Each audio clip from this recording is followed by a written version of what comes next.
చాలా మంది చెప్పాలంటే తాము ఏమీ చేయలేమని అనుకుంటారు. ఆలోచిస్తారు, ఇప్పటివరకు ఇంత ప్రయత్నించాం, ఏమీ దక్కలేదు అని. చెప్పాలంటే ముందు కూడా అది దక్కదు అని. అందుకోసమే తమ జీవితంలో మొత్తం భారాన్ని వేరే వారి భుజాలపైన పెట్టేస్తూ ఉంటారు. స్వయంగా విశ్వాసాన్నే కోల్పోతూ ఉంటారు. ఎందుకని ఈ విషయాన్ని అర్థం చేసుకోలేరు? ఎప్పటి వరకు అయితే కాలిలో ముళ్ళు గుచ్చుకోదో అప్పటి వరకు వ్యక్తికి ఎలా తెలుస్తుంది ముందు కిందకు చూసి నడవాల్సి ఉంటుంది అని? సూర్యుడు స్వయంగా కాలిపోవాల్సి ఉంటుంది, ఎందుకంటే ఇతరులకు ప్రకాశం ఇవ్వాలి కాబట్టి.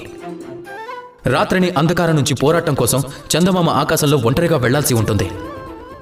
నది తన యాత్ర ఎలా ఏర్పరచుకుంటుంది? తన మార్గాన్ని ఎలా ఏర్పరచుకుంటుంది?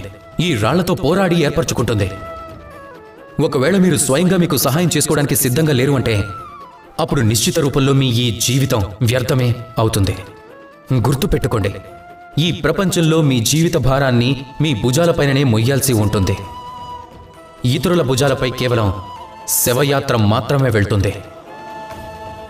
ఇక ఈ ప్రపంచంలో ఎవరైతే ఆత్మనిర్భరులో వారే జీవించి ఉన్నట్టు. రాధాకృష్ణ.